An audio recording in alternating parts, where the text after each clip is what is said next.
taking the best explanations that I've found, the most concise and coherent little tidbits of useful information packets. I've saved those, and now I'm going to share them with you. These concepts have been incredibly influential into the way that I train myself and my clients, and I hope they serve you. So check this out. This should be cool. This first video is coming from fp.ajmtz. I recommend you give the dude a follow. He always posts some good stuff. Check it out. Now, taking all those things into account, if the person that you're getting your how to distinguish what exercise may be relevant for you and what may be more detrimental in the long run. So one of the things that I want to talk about is the properties of fascia and your muscles. So if I take my finger and I have my palm flat and try to tap against the board as hard as I can, that's only using the muscular tension. Now if I pull that back and just let it flick itself forward, now that's using the fascia. Okay? So that's using the elastic property of the fascia. But if I apply muscular tension and the elastic whip to it, then I get the hardest snap that I can make. Alright, and that's what functional patterns aims to do, is to link the elastic recoil that you'll see in throwing, running, with the muscular tensions to make a rhythmic and powerful movement effortless. So one of the other properties of fascia that you also need to take into account whenever you're trying to decide on how to program and how to distinguish what exercise. So he's talking about fascia, right? And what is fascia? Let this be a better explanation of what tissue fibers with the appearance similar to a densely woven sweater. Fascia covers muscle, bone, nerves, arteries, veins, and all our internal organs. It wrinkles and loses elasticity with age. It is described as slings, springs, spiral lines. Fascia is actually one continuous structure that exists from head to toe without interruption. It stretches and moves to support the body, but also protects you from overstretching. Fascia transmits and accumulates forces globally, known as tensegrity.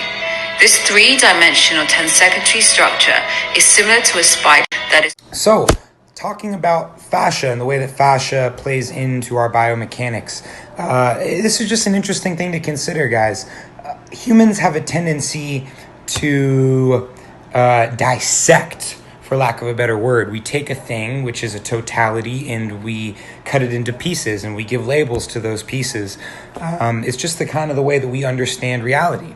And we've applied that to our own bodies, I think to our detriment a lot of times. So what scientists have done, and people who have studied anatomy, is when they've gone in and they've decided on what is a muscle, right? What causes this to be a bicep and this to be a deltoid, is they found the connect, because these things are not separated. There's not like a mass of stuff that is just the bicep, right? It's all interconnected and it's all one. So how they decide, right, where they're segmenting each one is the line of connective tissue will staple down on a bone or a ligament, and it doesn't stop there. It continues to run.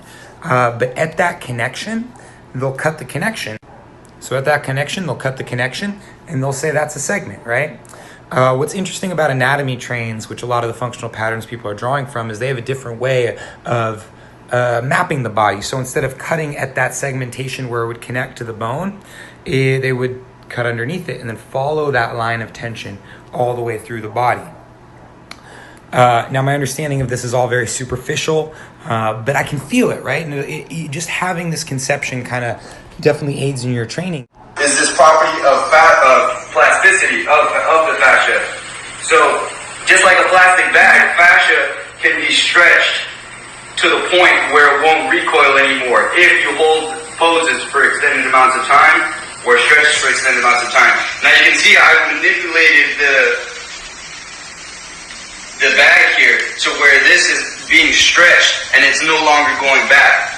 Fascia also has that property, and just like the bag, it will distort it and it'll create areas of adhesions, knots, dense tissue that's disconnected from other chains that you may need to use in throwing. So for example, the pec, if I'm just trying to open up my pec against the door frame, that may lead to more, most likely, it's going to lead to more disconnect from my pec to my shoulder, bicep, forearm. to my arm whenever I do need to throw, if I ever need to strike, defend myself, or anything like that. When I initially heard this argument, it took a lot, it took years for it to really sink in, for me to really understand and realize that a lot of the passive stretching that I was doing was not necessarily beneficial for me, because I was losing that elasticity, that muscular connection, that tensegrity through my whole body. So what is tensegrity, right? We showed this model before, and you can kind of think of the body like this. We're a structure of slings all pulling and creating tension from different directions, and that's what orients us through space. Now, if you guys will follow me over here, I'll show you how the exercise can also take on a similar limitation when people try to isolate certain variables. So some people, they'll try to stabilize in the transverse plane, right? And they'll just move the arms forward and back. Now, the problem with that is they're not continuing force transmission all the way through like something we would do at FP, a transverse twist, something like that. Is going to link my pecs, my lats, obliques, glutes, abductors, the entire chains of muscle during a motion like that, as opposed to something like that. Even nearly as beneficial as doing a continuous movement that's going to link the recoil that we've been talking about. Now, if you guys will follow me over here, I think you guys lost connection on the end of that there, but I hope you got the general idea. I'm walking away from my house right now, so I might lose connection for a second.